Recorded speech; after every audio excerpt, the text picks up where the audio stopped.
বাসর ঘরে ঢুকে মুরাদ দেখলো যে মহুয়া বিছানায় নেই। দরজার সিটকিনিটা আটকে দিয়ে বাথরুমের দরজায় নক করলো, কিন্তু সে দেখলো বাথরুমের দরজার বাহির থেকে লক করা। মুরাদ এবার কিছুটা চিন্তায় পড়ে গেল, এত রাতে মেয়েটা গেল কোথায়? যদি মহুয়া বসার ঘরে থাকতো তাহলে তো মুরাদ রুমে আসার সময় তাকে দেখতে পেত। তখনই পাশ ফিরে তাকাতেই দেখলো তার রুমের ব্যালকনিতে কারো অবয়ব দেখা যাচ্ছে। মুরাদ তো ভুলেই গেছিল যে তার রুমে একটা ব্যালকনিও আছে। ব্যালকনির দিকে এগিয়ে যেতে মুরাদ নিশ্চিত হলো যে এটাই মহুয়া। সে মহুয়ার পাশে গিয়ে দাঁড়িয়ে জিজ্ঞেস করলো, এত রাতে এখানে কি করছো? তোমার কি তাতে? আর তোমার এতক্ষণে মনে হলো যে কত রাত হয়েছে। মুরাদ বুঝতে পারলো যে মহুয়া ভীষণ নয়, সাংঘাতিক রেগে আছে। মুরাদ মহুয়াকে শান্ত করার জন্য বলল, আহাজান, রাগ করছো কেন? তো তোমার কি মনে হয় তুমি বাসর রাতে 2টার সময় ঘরে ঢুকবে আর আমি তোমাকে আদর করব? আর তুমি এখানে কেন এসেছো? যাও, তোমার মায়ের পায়ের কাছে গিয়ে ঘুমাও, জান্নাত পাবে। জান। মুরাদকে তার কথা সম্পূর্ণ করতে না দিয়ে মহুয়া তেড়ে উঠে বলল, আর একবার যদি আমায় জান জান ডেকেছ তাহলে আমি তোমার জান কিন্তু বের করে নেব বললাম।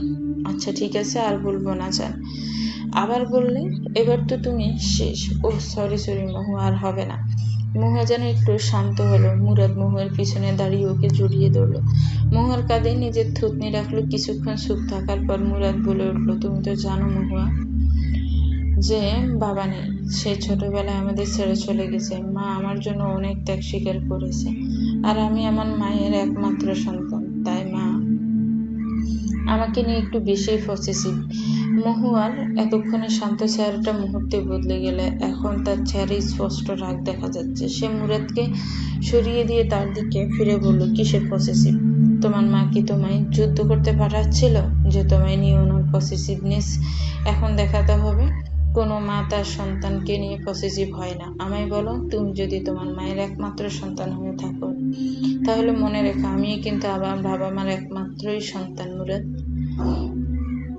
আমার বাবা মাও কিন্তু আমায় নিয়ে যথেষ্ট পসেসিভ, কিন্তু তার মানে এই নয় যে তারা তাদের সন্তানের বাসর রাতে তাকে নিয়ে হিসেব করতে বসবে যে বিয়েতে তাদের কত টাকা লাভ হলো আর কত টাকা লোকসান হলো। আর যদি বলো ত্যাগের কথা, তাহলে বলবো তুমি হয়তো ভুলে গেছো যে আমিও কিন্তু তোমার জন্য কম ত্যাগ করিনি মুরাদ। 8টা বছর তোমার জন্য অপেক্ষা করেছি, নিজের বাবা মাকে কষ্ট দিয়েছি, তাদের সাথে রাগারাগি করেছি শুধু তোমাকে কথা দিয়েছি বলে, শুধু তোমাকে ভালোবাসি বলে, শুধু তোমার সাথে সংসার করতে চাই বলে। আর আমার এই 8 বছরের অপেক্ষার বিনিময়ে আমি কি পেলাম বলো? তোমার মা বললেন যে আমার নাকি বয়স বেশি, আমার নাকি তার মাল্টিন্যাশনাল কোম্পানিতে জব করা ছেলেকে পাওয়ার যোগ্যতা নেই, আমাকে নাকি তার ছেলের সাথে মানায় না, যেখানে আমার বাবা মা তাদের সর্বস্ব আমার বিয়েতে দিয়ে দিয়েছেন। তারপরেও উনি আমার আড়ালে তোমাকে আমায় ফকিরের মেয়ে বলেন। এখন বলো আমি কি করব? আমার কি তোমার জন্য অপেক্ষা করাটাই ভুল হয়েছে, নাকি আমার তোমার মায়ের পায়ে পড়ে তোমাকে ভিক্ষা চাইতে হতো? কি হলো, চুপ করে আছো কেন? উত্তর দাও। মহুয়ার প্রশ্নের কোনো উত্তর মুরাদ খুঁজে পেল না। সত্যিই তো, মেয়েটার কি দোষ ছিল? সে তো তার এক কথায় তার জন্য 8টা বছর অপেক্ষা করেছে। তার মা সেই মেয়েটাকে তার বয়স বেশি বলে কত অপমানই না করলেন, তাও মেয়েটা শুধু ওর মুখের দিকে তাকিয়ে একটা কথাও বলেনি, শুধু নিচের দিক তাকিয়ে চোখের জল ফেলেছে। মুরাদ খেয়াল করলো যে মহুয়ার চোখে জল। সে মহুয়াকে দুহাতে জড়িয়ে ধরলো।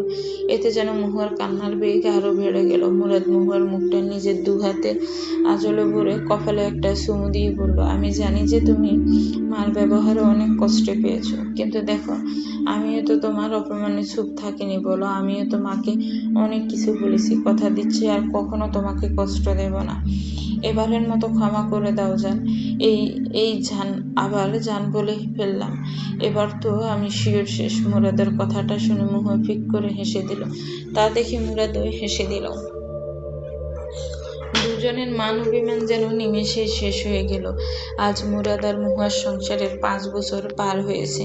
মুরাদ রুমে বসে ল্যাপটপে অফিসের কাজ করছিল। এমন সময় মহুয়ার রুমে এসে মুরাদকে বলল, তোমার মা তোমায় ডাকছে। মহুয়ার কথা শুনে মুরাদ ল্যাপটপটা বন্ধ করে মহুয়ার দিকে তাকিয়ে বলল, বারবার আমার মা না বলে শুধু মাও তো বলতে পারো মহুয়া। উনি তো তোমারও মা, তাই না? মুরাদের কথায় মহুয়া তাচ্ছিল্য হেসে বলল, ঠিকই বলেছ মুরাদ, উনি তো আমারও মা। উনি আমার এমন মা যিনি আমাদের বিয়ের 5 বছর পরও আমাকে মেনে নেননি, যার কাছে আমার থেকে এই বাড়ির কাজের লোকের মূল্য বেশি। উনি আমার এমনই মা যিনি 5 বছরে আমার হাতের রান্না করা খাবার মুখে তোলেন না। আর সব থেকে বড় হলো, আমি তোমাকে সন্তান দিতে পারিনি বলে উনি আবার তোমার বিয়ে দেবেন বলে মেয়ে দেখছেন। শেষের কথাটা যেন মুরাদের মাথায় বাজ ফেলল। তার মা তার জন্য আবার মেয়ে দেখছেন, মানেটা কি? এসব কি বলছি মহুয়া? মা কেন আবার আমার বিয়ে দিতে চাইবে? তোমার কথা ভুল হচ্ছে মহুয়া। মুরাদের কথার মাঝে তার মায়ের ডাক শোনা গেল। মহুয়া মুরাদের দিকে তাকিয়ে বলল, যাও, হয়তো তোমার জন্য নতুন বউ ছবি দেখাবে। মহুয়ার কথা শুনে মুরাদ তার মায়ের ঘরের দিকে পা বাড়ালো। মা, আসবো? আরে বাবা, আয়। মা, তুমি আমি ডেকেছিলে, কিছু বলবে? মুরাদের মা মুরাদকে তার পাশে ইশারায় বসতে বললেন। তারপর মুরাদের হাতটা নিজের হাতের মুঠোয় নিয়ে বললেন, শোনো বাবা, তোর নিশ্চয়ই তোর মায়ের উপর ভরসা আছে। মুরাদ মাথা নাড়িয়ে সম্মতি জানালো। তার মা আবারও বলতে শুরু করলো, দেখ বাবা, তোদের বিয়ের 5 বছর পরেও তোর বউ তোকে একটা সন্তান দিতে পারেনি, তাই আমি ঠিক করেছি যে আমি আবার তোর বিয়ে দিব। আমি তোর জন্য মেয়ে দেখেছি, তোর বউয়ের থেকে 1000 গুণ সুন্দর। চাকরিও করে তোর বউয়ের মতো বসে বসে খাবে না।